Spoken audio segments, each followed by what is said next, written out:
यतलु अलैहिम आयातिहि, जो नबी आ करके तेरी आयतों की तिलावत लोगों पर करें, वयुज़क्कीहिम, और उनको साफ़ सुथरा बना दें। तो नबी आए हमको साफ़ सुथरा बनाने के लिए, हमारे दिलों को सुकून देने के लिए। आला हज़रत इमाम अहले सुन्नत रज़ियल्लाहु ताला अन्हु हुजूर के पैदाइश के ताल्लुक़ से फरमाते हैं, भीनी सुहानी सुबह में ठंडक जिगर की है। सुबह सुबह सरकार तशरीफ़ लाए तो जिगर को ठंडक मिली। भीनी सुहानी सुबह में ठंडक जिगर की है, भीनी सुहानी सुबह में ठंडक जिगर की है। और कलियाँ खिली दिलों की हवा ये किधर की है, कलियाँ खिली दिलों की हवा ये किधर की है। और जब नबी कदम रखे तो उस सरजमीन का मर्तबा कितना बुलंद हो गया। आला हज़रत फरमाते हैं, अल्लाहु अकबर अपने कदम और ये खाके पाक, अल्लाहु अकबर अपने कदम और ये खाके पाक, हसरत मलाइका को जहाँ वज़े सर की है, हसरत मलाइका को जहाँ वज़े सर की है। तो नबी आए तो हम लोगों के दिलों को सुकून मिला। अज़ीज़ गिरामी हज़रत हाफिज़ व क़ारी मोहम्मद शरीफ साहब क़िबला ने आप लोगों की दावत पर मुझे फ़ोन किया, मैं हाज़िर हुआ। साबिक़ प्रधान जनाब मोहम्मद शफीक साहब और गांव के लोग जिनको मैं नहीं जानता, अल्लाह सबको इसकी बेहतर जज़ा अता फरमाए। कुरान की एक आयत मैंने पढ़ी है, अल्लाह फरमाता है अलिफ लाम मीम। इसका माना पता नहीं, अल्लाह जाने, अल्लाह का रसूल जाने। ज़ालिकल किताबु ला रैब फीह, यह कुरान है कि इसमें कोई शक नहीं, कोई शक नहीं, इसमें एक एक नुक्ता इसका सच है। हुदल लिल मुत्तकीन, ये कुरान हिदायत है परहेजगारों के लिए। अब परहेजगार कौन है? अल्लाह फरमाता अल्लज़ीना युमिनूना बिल गैब, परहेजगार वो लोग हैं जो गैब पर ईमान ला चुके हैं। गैब क्या चीज़ है? मरने के बाद कब्र में हिसाब होना है। किसी ने देखा है? बोलो भाई। जो चीज़ देखी न गई हो, सुनी भी न गई हो, उसको क्या कहते हैं? गैब।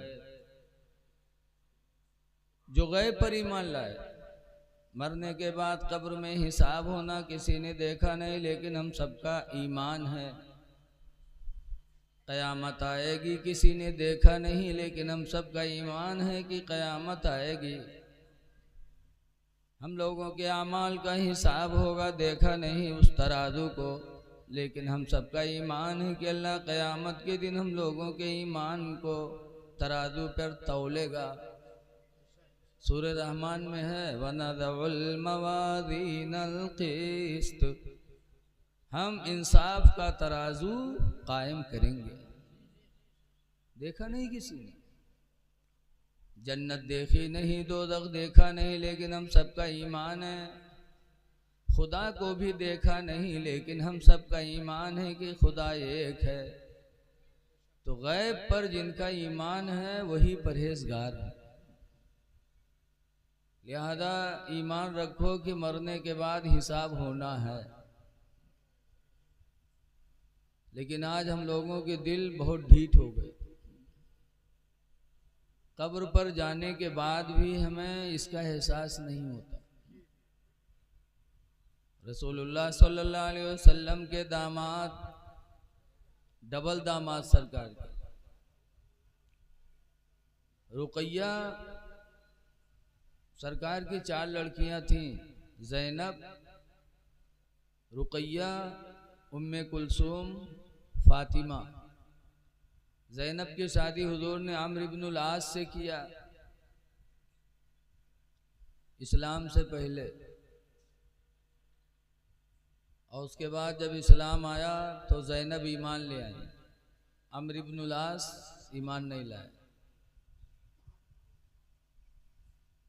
और ईमान भी नहीं लाए, रसूलुल्लाह के दुश्मन भी हो गए। सरकार ने फरमाया अम्र इब्नुल आस या तो ईमान ले आओ या मेरी बेटी ज़ैनब को तलाक दे दो। इसलिए कि बदमज़हब के निकाह में अपनी लड़की कैसे रह सकती है। कहा या तो ईमान ले आओ या तो तलाक दे दो। तो अम्र इब्नुल आस ने कहा न मैं तलाक दूंगा और न मैं ईमान लाऊंगा, और सरकार का जानी दुश्मन हो गया। एक जंग में लड़ने गए, गालिबन वो जंगे बद्र है, और वहाँ अम्र इब्नुल आस गिरफ्तार हो गए, और गिरफ्तार होकर मदीना लाए गए। सरकार ने फरमाया फिदिया अदा करो, रिहाई लेना है। तो हज़रत ज़ैनब मक्का में थी, पता चला कि मदीने में मेरे शौहर गिरफ्तार हो गए और मेरे अब्बा फिदिया मांग रहे हैं। तो ज़ैनब की शादी में हुजूर ने सोने का हार दिया था, वो भी अपनी बीवी खदीजा के गले से उतार कर। खदीजा ने अपना बच्चियों से, माँ को बड़ा प्यार होता है, हार दिया था खदीजा ने ज़ैनब को। तो ज़ैनब ने वही हार मदीना भेज दिया अपने अब्बा के पास कि अब्बू मेरा हार ले लो, मेरे शौहर को रिहा कर दो। जब सरकार ने ज़ैनब का हार देखा तो रो पड़े, आंखों में आंसू आ गए, रोने लगे। साहबे किराम अर्ज़ करते हैं मेरे पैगंबर अल्लाह, ऐ मेरे पैगंबर मेरी माँ मेरे बाप आप पर कुर्बान हो जाए, अब रो रहे हैं। कहा ज़ैनब का हार देखकर मुझे खदीजा की याद आ गई। ऐ मेरे सहाबा अगर तुम चाहो तो मैं अम्र बिन आस को ज़ैनब का हार भी वापस कर दूं, रिहा कर दूं। नानकार गांव का आदमी है तो कहना ना इंसाफ जरूरी है, चाहे दामाद हो चाहे बिटिया हो, फिदिया ले। लेकिन सहाबा नबी से कितनी मोहब्बत करते थे। कहा अल्लाह और अल्लाह का रसूल बेहतर जानता है, आप जो करेंगे उसी में भलाई है। सरकार ने अम्र इब्नुल आस को ज़ैनब का हार भी दे दिया और रिहा भी कर दिया। जब हार भी दिया और रिहा किया तब अम्र इब्नुल आस के दिल पर असर पड़ा। कहा खुदा की कसम आपके रहमो करम का कोई जवाब नहीं कि मैं आपका इतना बड़ा दुश्मन कि लड़ने मदीना आया, आपके सामने आया, आपके सामने कैद हो गया, तो आपका रहमो करम ये कि फिदिया भी वापस कर रहे हैं और रिहा भी कर रहे हैं। खुदा की कसम आपका रहमो करम ये बता रहा है कि आपकी नबूवत भी सच्ची है, आपकी रिसालत भी सच्ची है। मैं कलमा पढ़ता हूँ ला इलाहा इल्लल्लाह मुहम्मदुर रसूलुल्लाह सल्लल्लाहु अलैहि वसल्लम। अम्र इब्नुल आस भी मुसलमान हो गए सरकार की रहमत देखकर। और एक बिटिया थी रुकैया, रुकैया की शादी उस्मान गनी से किया और रुकैया का इंतकाल हो गया जंगे बद्र से वापसी के टाइम पर। जिस दिन बद्र से लड़के मदीना मुजाहिदीन आ रहे थे उसी दिन रुकैया दफनाई जा रही थी मदीने मुनव्वरा में। तो सरकार ने अपनी तीसरी बेटी उम्मे कुलसूम का निकाह उस्मान गनी से कर दिया। और फरमाया अगर अल्लाह मुझे 40 बेटियां देता तो मैं यके बाद दीगरे सबको उस्मान के निकाह में दे देता। इतना उस्मान गनी मेरे नबी के नज़दीक महबूब थे। वो उस्मान गनी, एक चीज़ और सुन लो। एक दिन हुजूर सल्लल्लाहु अलैहि वसल्लम अपने घर में लेटे थे और तहबंद थोड़ा खिंचा हुआ था, पिंडलियाँ सरकार की खुली हुई थी, घुटना नहीं खुला हुआ था। आज तो सब जांघिया पहन के लेटा था, चड्ढी पहन के लेटा था। अरे हराम है इस तरीके से। ये रान नाप से लेकर के घुटने तक मर्द का खुलना जायज़ नहीं है। बेहयाई भी है। बताओ, बिटिया जवान घर में है, बहन है, महतारी है, चड्ढी पहने टहरत है घर में, कितनी बड़ी बेहयाई है। हराम भी है और बेहयाई भी है। ऐ लोगो, इससे अपने आप को बचाओ। नहाओ भी तो चड्ढी पहन के मत नहाओ, जांगिया पहन के मत नहाओ कि तुम्हारा रान न खुले। हाँ, अगर गुस्ल खानम हो, बंद हो दरवाज़ा, कोई न देखा तो चाहे जस नहाओ, इस इजाज़त है इस्लाम में। बहरहाल सरकार की पिंडलियाँ खुली हुई थीं और हुजूर लेटे थे।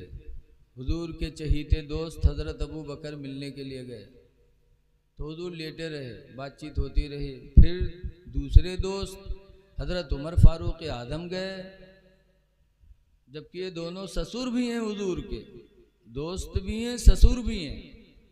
हज़रत अबू बकर की लड़की हज़रत आयशा रज़ियल्लाहु अन्हा हुजूर के निकाह में, और हज़रत उमर की लड़की हज़रत हफ्सा हुजूर के निकाह में। तो दोनों ससुर भी गए मिलने। सरकार ऐसे लेटे रहे, बातचीत होती रही। थोड़ी देर बाद हज़रत उस्मान गनी गए। जब हज़रत उस्मान गनी गए मिलने के लिए तो अल्लाह के रसूल उठ के बैठ गए और दोनों पिंडलियों को तहबंद से छुपाने लगे।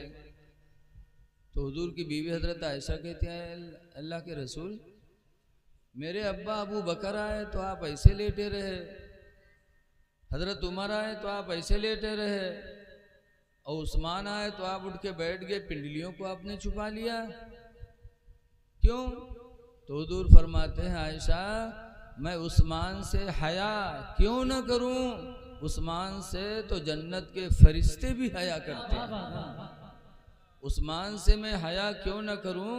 उस्मान से तो जन्नत के फरिश्ते भी हया करते हैं। ये दर्जा उस्मान का। लेकिन ऐ लोगों, रवायतों में कि जब हज़रत उस्मान गनी कब्रस्तान जाते और किसी कब्र को देखते तो इतना रोते कि रवायतों में तल्ला लिहयत हो कि हज़रत उस्मान गनी की दाढ़ी भीग जाती। लोगों ने जब रोते हुए देखा तो पूछा, तस्कुरुल जन्नत वला तबके, ऐ उस्मान, तुम जन्नत का बयान करते हो, रोते नहीं हो।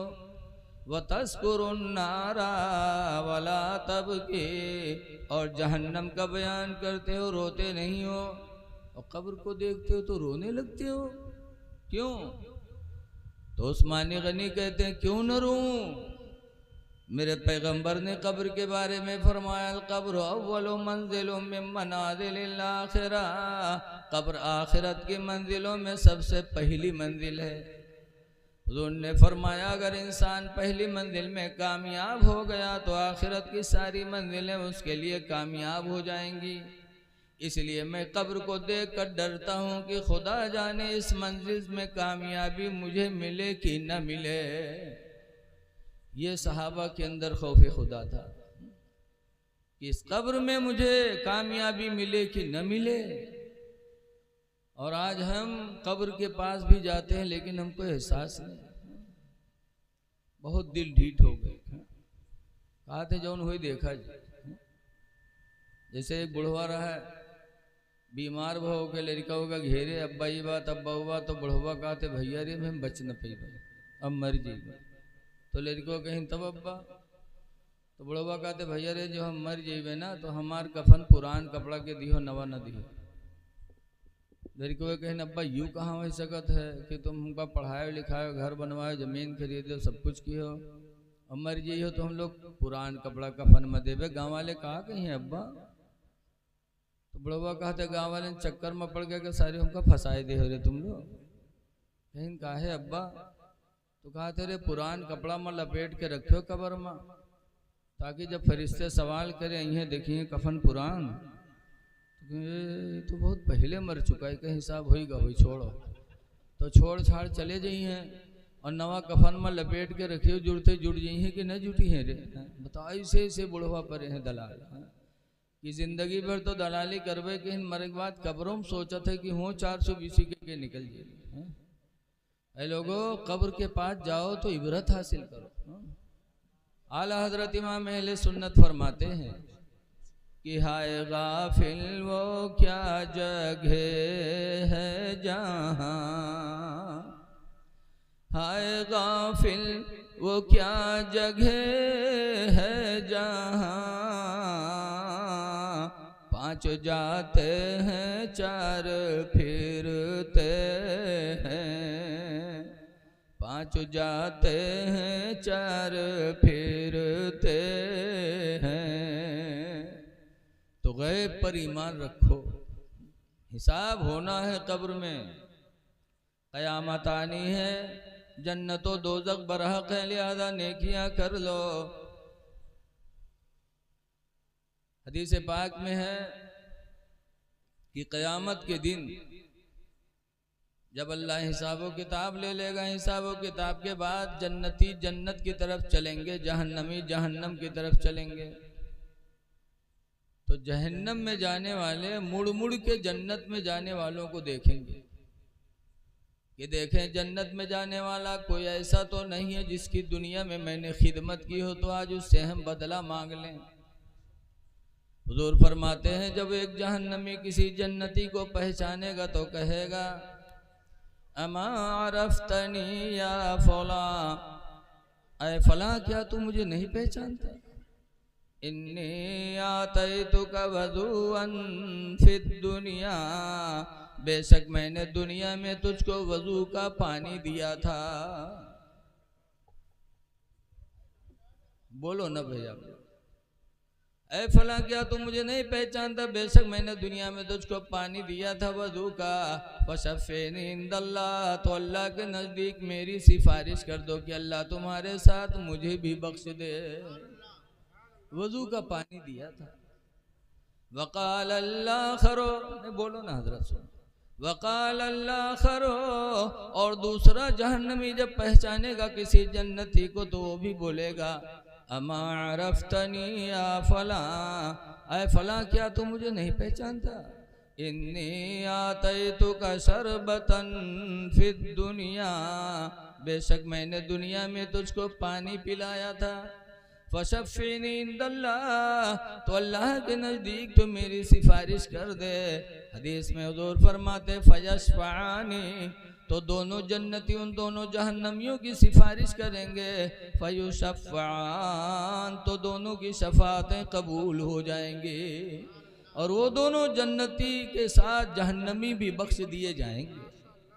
लिहाजा लोगों, रहती दुनिया में नेकियां कर लो, यकीन जानो, गैब पर ईमान रखो कि इसका बदला क़यामत के दिन हमको मिलेगा। अल्लाह तौफीक दे तो किसी को वज़ू करा दे, अल्लाह तौफीक दे तो पानी पिला दे, अल्लाह तौफीक दे दे तो खाना खिला दे। ये वो नेकियां हैं जो कभी मिटने वाली नहीं है।